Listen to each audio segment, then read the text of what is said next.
Good afternoon. My name is Oliver Westmoreland. I am an ISC registered level 3 immigration advisor and I am senior immigration lawyer at GSN Immigration. Please subscribe to our YouTube channel and click on the bell icon so you can continue to watch our extremely interesting videos about UK visa and immigration advice. I've got a few things to talk about today. The main topic is this. How can you lose your immigration status or your immigration application? But first, I'd like to ask you a question, Mr. Shah. Yes. Do you believe that Donald Trump can qualify for British citizenship? I don't think so. Are you sure? I think so, yes. All right. Probably not. Well, we'll look into this and next time we will revisit this. Awesome. Now, next topic, some different things, something more complicated than others. I put the question in this particular way. How can you lose your immigration status or your immigration application? First of all, let's deal with the things that are, well, obvious or simpler. Your visa can be revoked or curtailed by the Home Office. Your working visa, your study visa, your family visa, your visa can be curtailed or revoked. Because, for example, allegedly you obtained it by deception or you are in breach of your conditions, something bad like that. This is surprisingly easy. The Home Office can do this very, very easily. There's no right of appeal or even administrative review. The only right is the potential right to judicial review before the upper tribunal, which is something very strange and complicated. Not everyone wants to get into that. So do know, I'm not trying to frighten anyone, but if the Home Office thinks they have grounds, they can revoke, hopefully not yours, but someone's visa very, very easily. No right of appeal or administrative review. Judicial review, it can work, but it's clunky and complicated and can work out very expensive if you lose. Settlement can be revoked by the Home Office just the same, easily. No right of appeal, no right of administrative review. British citizenship, not quite so easy. I'm sure if you've been reading the papers last couple of years, you know the Home Office can attempt to revoke someone's British citizenship in certain circumstances. However, there is the right of appeal to the first tier immigration tribunal. So revocation of British citizenship is more difficult. That's one topic. Another topic is something just a bit more complicated. Those who hold settlement, it could be different types, indefinite leave to remain, settled status under the EU settlement scheme. If you hold settlement and you're outside the UK for too long, you can lose it. There are different rules in different circumstances. EU settlement scheme, you can actually be outside the UK for 5 years without losing your settlement status. Other types, only 2 years, in some cases 4 years. There are different periods in different circumstances. This can be very serious. Once you've lost it, you've lost it. You have to fight to get it back. And do know something very, very important. This is something that happens automatically by operation of law. It's not by virtue of someone's decision, some civil servant in the Home Office. It happens automatically by operation of law. Once you've lost it, you've lost it. You have to fight to get it back. This is a bit of a topic on its own. Let me just tell you briefly. The only way to get it back is to make an entry clearance application from outside the UK as a returning resident. Do know, be careful. Settlement, they say settlement is forever. Well, usually it is, but if you're outside the UK for too long, it isn't forever. It's time limited. Do know that. If you want advice, go to a highly competent lawyer like Mr. Shah. He will tell you how many years you can stay outside the UK. But these laws are very powerful these days. I think a few years ago, they were operated much more flexibly, leniently. I know from personal experience. Someone could turn up at the airport in the UK, show their passport, immigration will say, I'm ever so sorry, but you've lost your settlement status, you've been outside the UK for too long. But they used to give them a visitor stamp, or in many cases, they used to give them a visitor stamp, a 6-month visitor stamp, and say you could come back in and apply to the Home Office to regularise your status. Well, according to the Home Office guidance, this doesn't happen anymore. If you've lost it, you've lost it. You might be refused leave to enter, you could be even removed. And something else, If the immigration officer is too busy or for some other reason they don't notice it, that doesn't save you. If you've lost it and will come back to haunt you at some point in the future. So these laws are, well, they were always strict, but I think they're exercised more strictly now than they used to be. Seems like it. Anyway. Another topic, you have a pending application in the UK. You've made an application in the UK, immigration application of some kind. You have a pending application. Now, here we get into some strange complexities which seem to unfold as time goes by. The normal general rule is this. If you leave, your pending application is deemed to be withdrawn by operation of law. If you leave. But here's the funny bit, well, one of the funny bits. It's not if you leave the UK, it's if you leave the common travel area. Common travel area, in case you didn't know, it's the United Kingdom, Channel Islands, Isle of Man, and the Republic of Ireland. The law is written in a very funny way here. It says if you leave the common travel area, your application is withdrawn automatically. It's deemed to be withdrawn by operation of law. It's finished and dead. So this envisages, it would appear, if somehow you got to the Republic of Ireland, maybe illegally or illegally, who knows, that doesn't affect things. If you're there illegally, the Irish authorities might not like it, but it wouldn't mean that your British application is withdrawn. So it would appear you could travel around United Kingdom to Republic of Ireland and of course to the Channel Islands, Isle of Man. That doesn't affect your pending application, but as soon as you leave the common travel area, then it's deemed to be withdrawn by operation of law. So do know that. Some people have got very strong reasons why they suddenly want to leave. Bereavement and funny things happen. Do know that there's no discretion on this, that's the way it is. You leave the common travel area, your application is automatically withdrawn, not by virtue of someone's decision, because that's the way that the law works. Here we get into the really strange bit, strange and interesting. These rules apply to most types of application, but apparently not to the EU settlement scheme applications.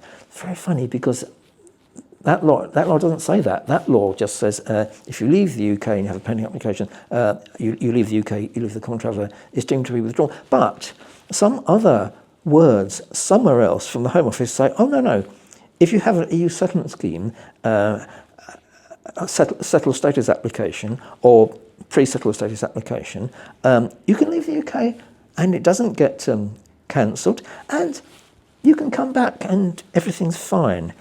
This was a while ago that they said this. This comes in a letter that you get. If you submit an EU settlement scheme application, you get a letter from the Home Office. It's called Certificate of Application. It says, thanks for your application, which is valid, and you have the right to work and do this and do that.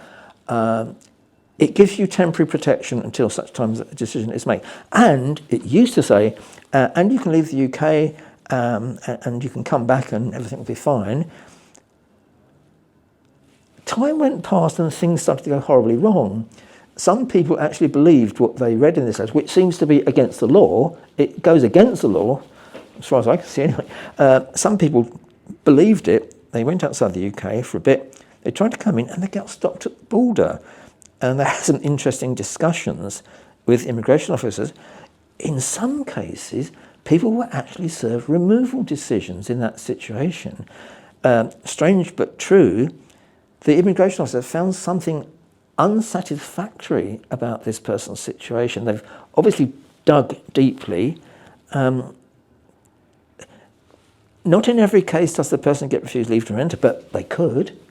But well, at least one case it was in the papers. A person tried to get back into the UK. On the strength of the wording of the certificate of application, they thought they should get in the UK. No problem. But they got stopped and questioned, and they obviously delved into their computers and things, and they said, no, there's something wrong with your situation, your status. Sorry, this is your removal decision. But welcome to the UK. Because of this got into the media, Home Office has changed their policy guidance now.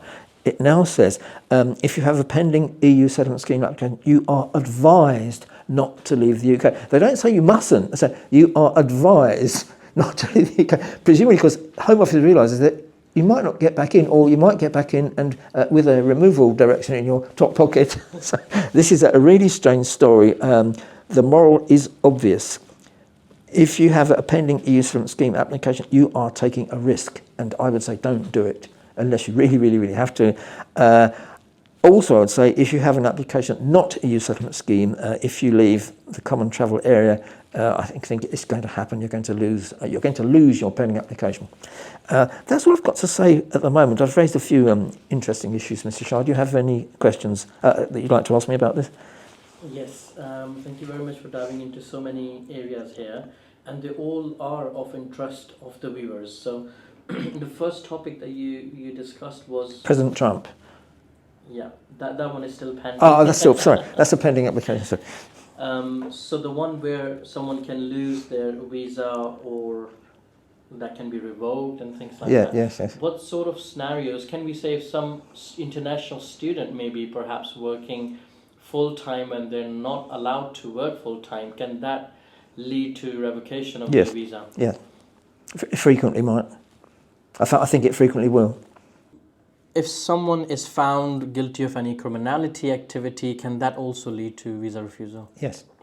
Okay, fantastic. Can I add something else in case you forget to ask it? Yes. If the Home Office deem that the application was fraudulent or something that you obtained to leave fraudulently, that could be another grounds. Do you think even if someone's become a British citizen and something comes to light, something that may have impacted how they got the nationality and things like that, can they lose nationality as well? Yes, I think they can. Probably there'll be a certain amount of discretion about that, but let me tell you things that I know from real life. Refugees who succeeded in their asylum claim, they might have got settlement because of that, and they might have got British citizenship because of the settlement. If it is established that they used dishonesty, fraud in their application, they can lose everything. Wow. Okay, so having a British citizenship is also not the most secure status, I would say, in case of such issues, I guess. Well, if you've got some dodgy history, it's not secure. It can always come back to haunt you. Yeah, and also, you know the case of Shamima Begum, don't you? Yes.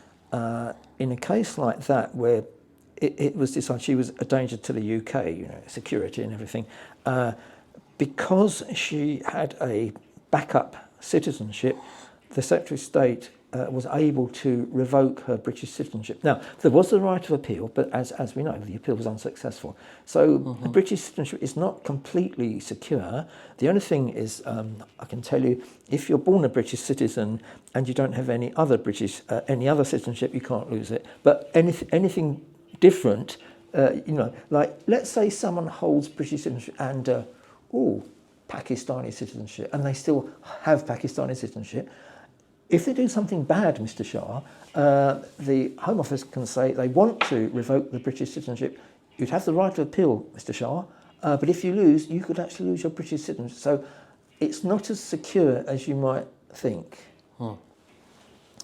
And we discussed about losing ILR because someone's been absent from the UK for a long period of time. Yes. Which you mentioned as 2 years for someone holding ILR. It's either 2 years, 4 years, or 5 years. It's like, the rules are more generous for EU settlement scheme. It's either 5 years or 4 years. Under the other rules, it's only 2 years. Let's assume someone goes to their home country, for example, India, and they have indefinite leave to remain.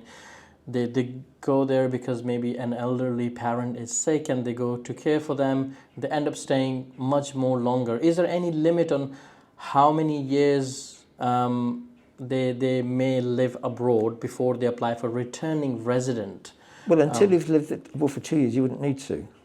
So they would definitely lose ILR. We understand that. Well, can I say something though? I mean, if you stay continually outside the UK, but if you stay outside the UK for 9 months and come back for 3 months, like that, it can go on forever. You don't lose it. But it's if you're continually outside the UK. I mean, if you had any sense, you would acquaint yourself with the law and not get yourself into that situation. But of course, people don't know the law. This is something rather specialist. People don't know the law. Many people, certainly in my experience, they turn up at the airport in England and they're told they've lost their settlement status, and they didn't know because not everybody knows about immigration law, do they?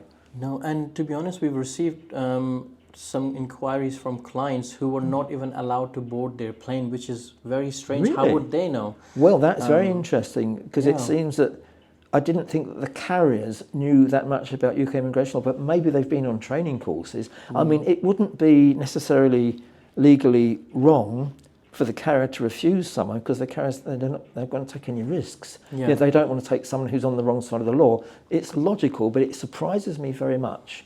I didn't know that carriers credited themselves with sufficient expert knowledge of UK immigration law to do that. So that is surprising. But those who, let's be warned, the carriers may be getting more officious and more knowledgeable. I mean, we know from history that they didn't.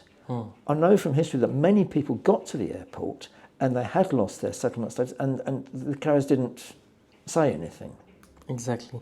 Is there any limit on the number of years one cannot apply for returning resident after? No.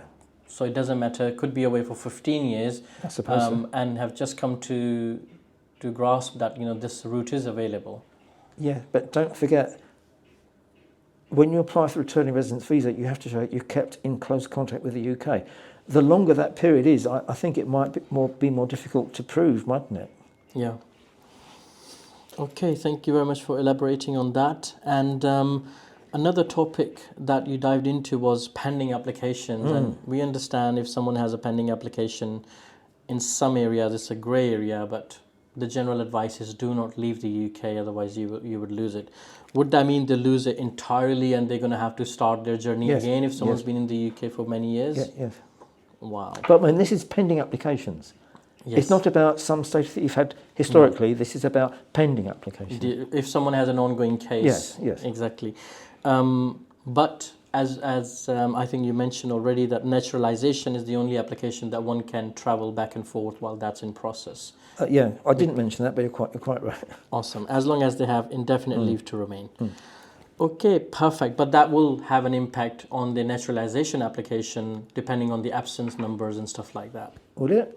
Well, because when they apply, it matters when you apply. After you've applied, I don't think it's going to matter, is it? Then it's not going to matter. No. Yep. Lucky you've got me, Mr. Shaw. You would have given incorrect advice. I would be lost without you. Thank you so much. It was a really interesting recording today, and we see you in the next one. It was fascinating. See you next time.